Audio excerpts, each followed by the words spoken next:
a number of Republicans up on Capitol Hill, Mitch McConnell put out word, I want a deal on my desk by Friday. Get on it.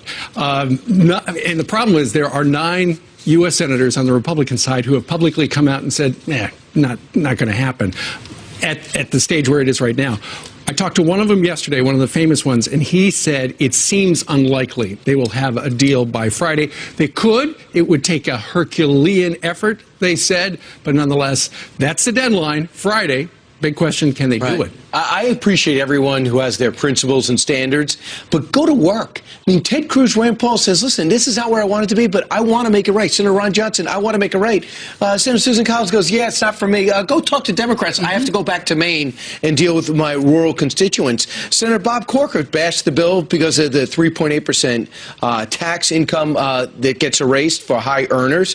And you had Jerry Moran, Rob Portman, Shelley Moore Capito all say, I can't vote for either. But I thought Senator Orrin Hatch, and this could be his last run, I'm not sure, he just grumbled. He said, listen, I'm as conservative as anybody, but you can't be recalcitrant when it comes to this. We don't have a choice. We have to fix it. So go to work. Roll up your sleeves. Don't go home. That's right. Senator Lindsey Graham said if it's not done by Friday, it's probably not going to happen. And Senator Thune says you come to a point where you have to just make a decision, and the longer this drags out, the harder it is to possibly get it to pass, to repeal and replace. Apparently, Mitch McConnell very unhappy that it leaked out that there was a deadline.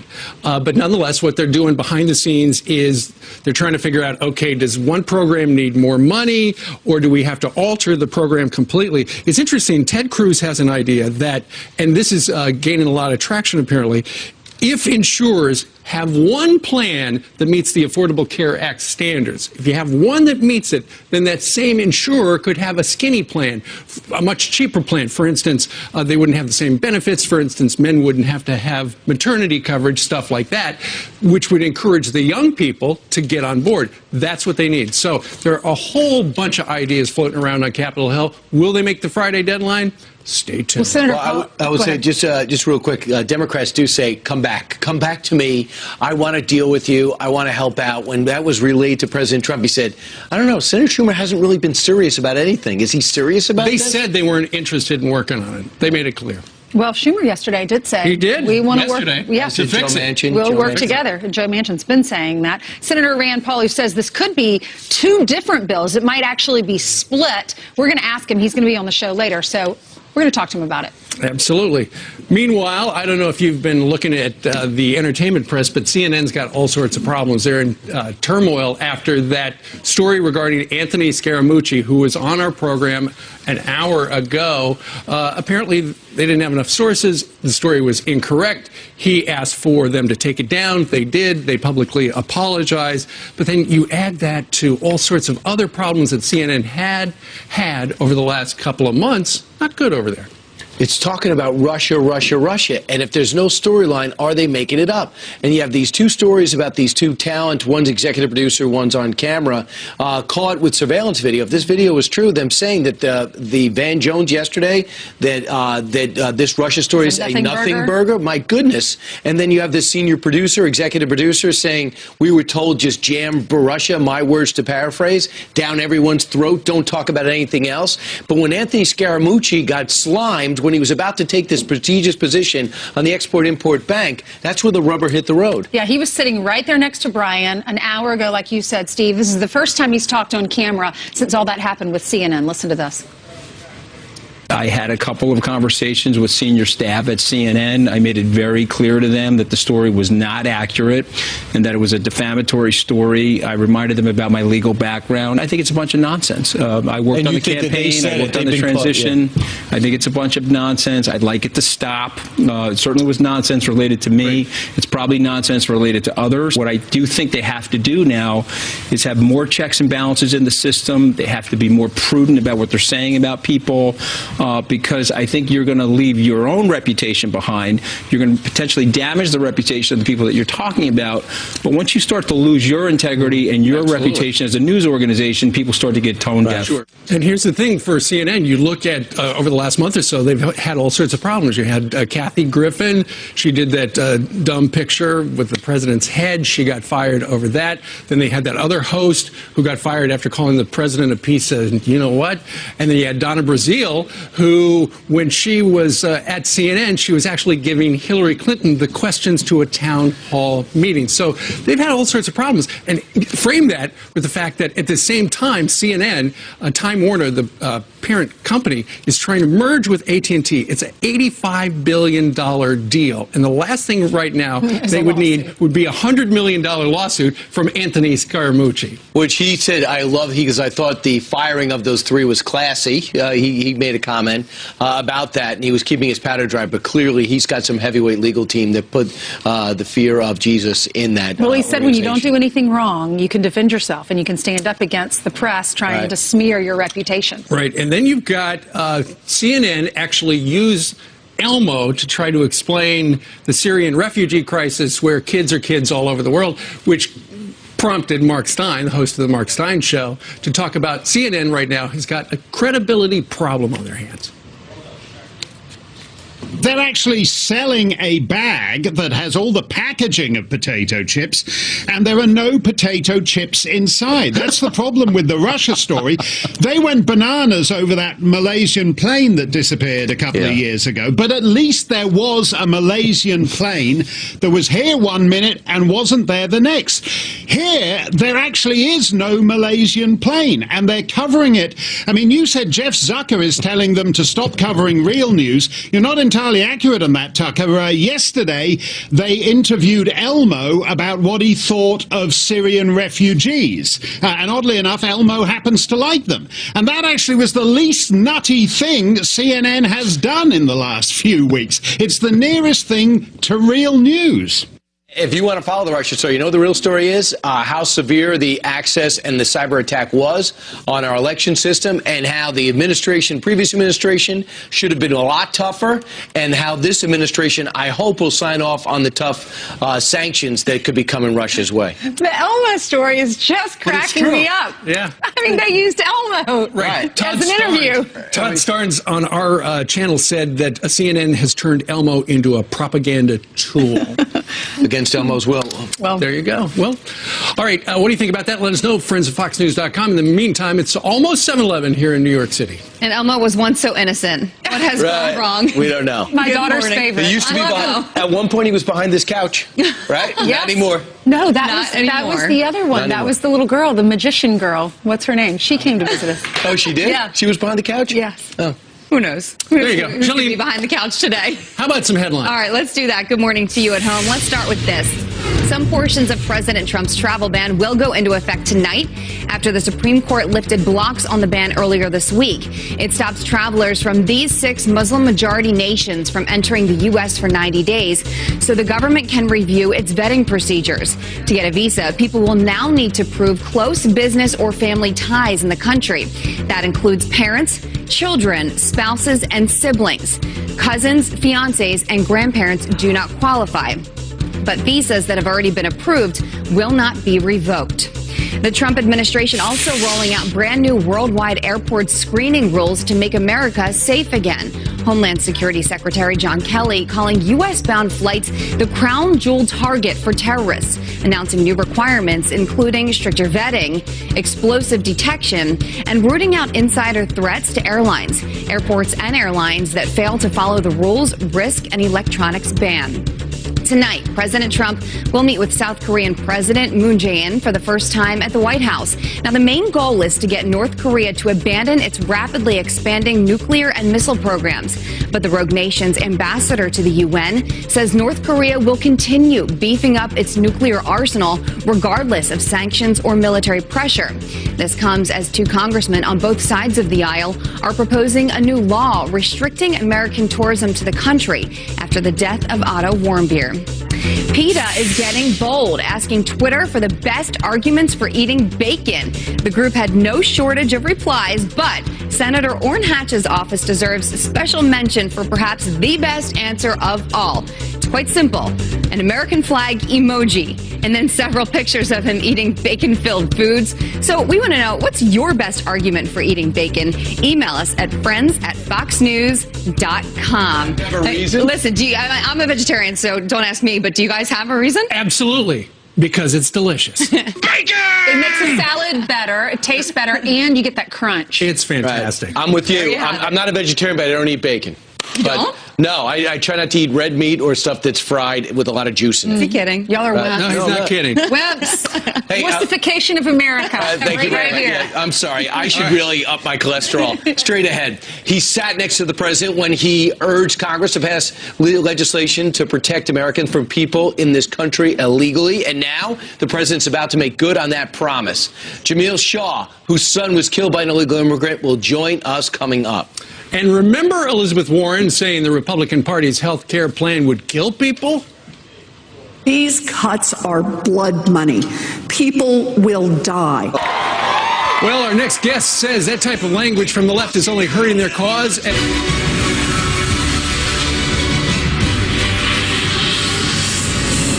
These cuts are blood money.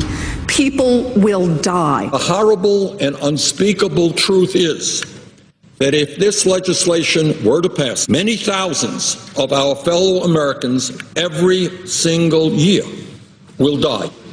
They will die. More doom and gloom from Bernie Sanders and Elizabeth Warren when it comes to the Republicans' new health care replacement bill. But our next guest says this rhetoric only is driving the American people away from the Democrat Party. Joining us right now is former Arizona Congressman and radio talk show host J.D. Hayward. J.D., nice to have you here. Good to see you, Steve. And thanks for watching me on Newsmax TV, where I'll be on this morning at 10 Eastern. Okay, my plug's in. Look at that. A plug machine. All right, let's talk a little bit about that. I'm surprised that they're talking about how many people are going to be dying. 10 days after that assassination attempt on Steve Scalise? I thought people said, okay, enough for that kind of talk. Well, you have to understand the left is different from you and me. They can say whatever they want, and their apologists in the dominant media culture say it's a sign of their caring. Well, here's what they really care about. Government taking more and more control of your life to the point it's cradle to grave government planning, taking your money and telling you what to do. That ain't compassion. That's slavery. I've heard some Republicans say, we would love it if Elizabeth Warren or Bernie Sanders were the standard bearers in 2020 because the American people would realize, wait a minute, Bernie Sanders is a socialist. Do we want to go that far into left field? Well, it's interesting, isn't it, that Bernie has to rent a party. As a socialist, he wants to run as a Democrat.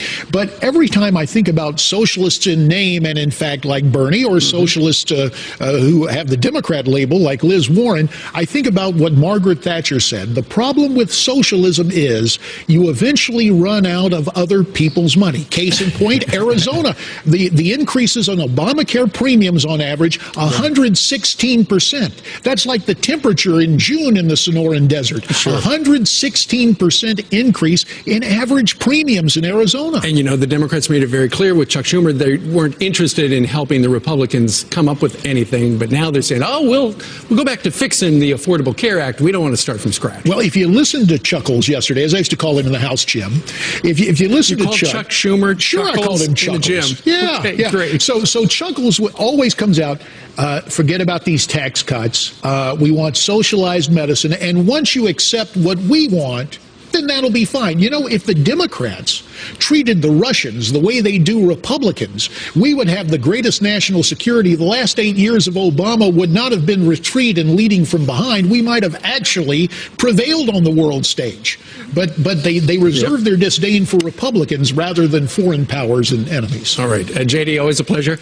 Check him out over on Newsmax Television a little later on today. 10 o'clock Eastern, and Troopathon today to raise money for the troops, 4 till 10 p.m. Eastern. Terrific. Thank you, sir. Bless you. All right, coming up, an Arkansas community rattled after a man drives his car into their Ten Commandments monument just hours after it was unveiled. The man behind the effort to replace it joins us live coming up.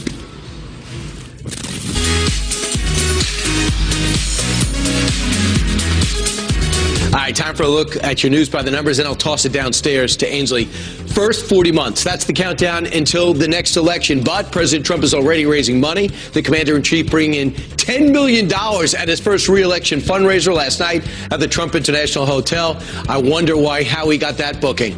Next. 12. That's how many illegal immigrants were busted at the Mexican border by Border Patrol. Agents catching 2 alleged drug smugglers trying to bring in $600,000 worth of marijuana into the U.S. That's the story yesterday. And finally, we're at 4.3%. That's how much NATO allies are going to increase defense spending this year. America's European allies and Canada are expected to spend an additional $12 billion in 2017. This comes as President Trump puts pressure on member states to contribute their fair share. I'm going to look over the edge and see what Ainsley's got prepared. Hey, Ainsley, Brian. how you doing? Hey, I love our new studio. All right. You did a great job. Talk to the people. Okay, I'm going to talk to you people. Brand new video this morning showing the moment a car rams into the Arkansas state capitol, destroying the Ten Commandments monument. The suspect is now in custody, but the community, of course, is still rattled as this act of violence comes less than 1 day after that statue was unveiled. Joining us now via Skype is Travis Story, General Counsel for the American History and Heritage Foundation, and helped raise money for this monument, the group behind the effort to fund and replace the monument. Good morning to you, Travis. Hi, Ainsley. How are you this morning? I'm great. I'm great. Thank you. I'm so sorry to hear what happened to your monument. I know you just worked so hard to get that put up, and now it's taken down already by this guy who was live streaming the video while he was tearing down the monument and ramming it with his car. What was your reaction when you saw that and you heard about it? Well, honestly, the first reaction when I heard early yesterday was I told my wife, well, I guess God made a second set of stones for Moses, so we're going to have to put up a second monument. And that's where we are, is we're resolved to see the law come to fruition and to have the monument put up and to stand. And so we're already in that process right now. All right, so what are you going to do when you do build the next monument and you do put it up? I know you're raising money for that, and there is a GoFundMe page. It's GoFundMe.com, and you can go to 10 Commandments AR as in Arkansas if you want to give money so that this monument can go back up again. What are you going to do to prevent this from happening, though, in the future? So we're already in talks with the Secretary of State's office here in the state capital of Arkansas that will see what we can do to actually secure that. This has been taken into account, and when you look at the video, he actually came from kind of up a grassy area that wasn't really where you'd expect to have a car. So this was something that obviously wasn't thought this would be the direction someone would come to take this act of violence. And I think that's really what's important here, is where the civil discourse has taken us, where somebody's committing an act of violence against really everybody in the state of Arkansas. And that's what's so disturbing about this one individual's actions. Against the Ten Commandments. I know it's unbelievable when you really think about what this guy did. So why is the monument so important to you, Travis? I think the thing to realize is, as an attorney, I realize where our laws come from, and they come from the Ten Commandments. And that's why it's so important to have a piece of the American, really, heritage and history that's put on the state capitol grounds. When we look around, there's great monuments on Arkansas's capitol grounds, but there wasn't anything that really signified where our laws come from. And that's one reason why we felt we needed to bring this to the state of Arkansas. It's been a long 2-year process going through all the approvals, but it's there now. And even since this has happened, we've received an outpouring of people who are requesting, can you help us do this in our communities, in various states and county courthouses? Okay, how much money do you need to build it again? Well, it took us about $26,000 is what we raised the first time. And given where we are, the insurance probably isn't going to be able to cover it from the man's car insurance. So we're going to have to replace it. We're committed to do that. We made a commitment to the state of Arkansas and the people of Arkansas that we would bring the monument to the Capitol grounds, and we're going to be there to bring it back. And we are going to do that as quick as we can. Well, I'm sure our viewers will help you. We have the best viewers. They're so supportive, and they love God, they love faith, they love this country. So if you want to donate, again, go to GoFundMe.com, and then you type in /10 Commandments AR. You can see it right there at the bottom of our screen if you want to give money. Thank you so much, Travis. Keep us updated. We want to report back to the viewers how much money you raise after this segment, okay? Thanks so much, Ainsley. Thank you. We really God bless appreciate you. Thanks for what you're doing. Yes. All right, well, he sat next to the president when he urged Congress to pass legislation to protect Americans from people in this country illegally. And now the president is about to make good on that promise. Jamil Shaw, whose son was killed, there's his picture, by an illegal immigrant. He is going to join us coming up to tell us about his son and what he thinks about this. And a female fighter battling ISIS unfazed by sniper fire, just missing her head.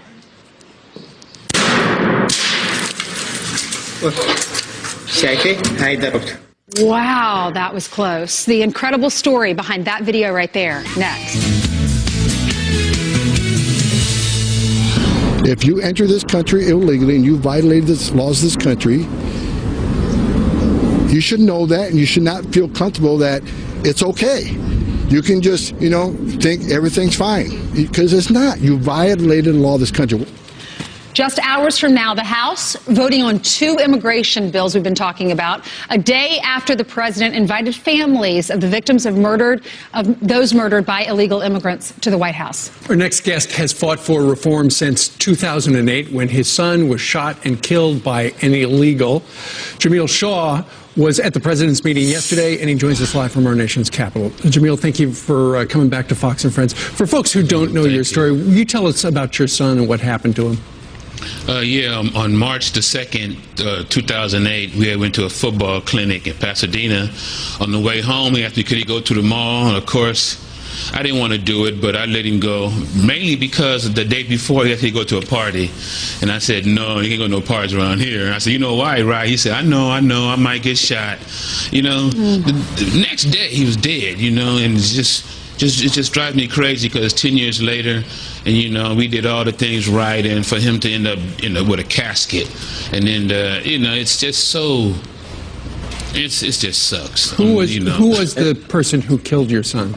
A legal alien, 18th Street gang member that was a so-called dreamer. He was brought into the country. He was 3 years old, and then they raised him up like a rapid pit bull, let him do whatever he wanted to. He committed crime after crime, put schools on lockdown. I mean, he was just like Satan's disciple, and they just let him run rampant, and nobody deported him. The day before he killed my son, he was in the L.A. County Jail on assault with a deadly weapon, battery on a peace officer, resisting arrest, and they still let him out in 4 months. Gave him 4 months early time. They just let him out on the Saturday night, and Sunday, on the same night, he went out and saw my son walking down the street and shot him to death, just for the hell of it. So now we understand, Jamil, there's going to be action. You told your story. The president heard about it when he was just trying to get the nomination. He kept with you, and then yesterday you're sitting by his side. Wow. And what was that like as he made this crackdown on illegals official?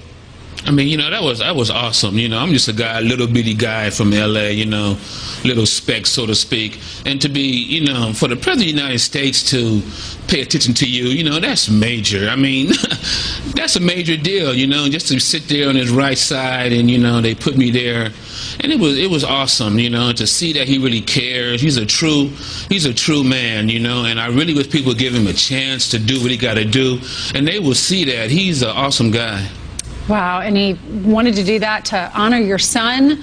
We're so sorry when we hear your story as parents. We just could not imagine. What is the message for people that support these sanctuary cities and support these illegal immigrants to be here in our country, these criminal illegal immigrants? What's your message to them? Why would you be against that? The life you're saving could be your own, your family members. I mean, that happened to me. I had no idea when I woke up Sunday morning that would be my son's last day. And to go through that process and then the day ends with him dead, it just seems so, I mean, it's bizarre. You can't even, you can't even talk about it, and the people to embrace this as, they're doing the right thing because we want to be safe. They have all the examples of dead people, from babies to grandparents, everybody in between. If you're against that, then it's your fault. It's your fault, just like it is now. And Jamil, now we're not. It's not a conversation. Now it's legislation, and it's going to be put before the House, expected to pass the House, but it's supposed to have a tougher time in the Senate. From what you read, from what you understand, what's your message to the Senate?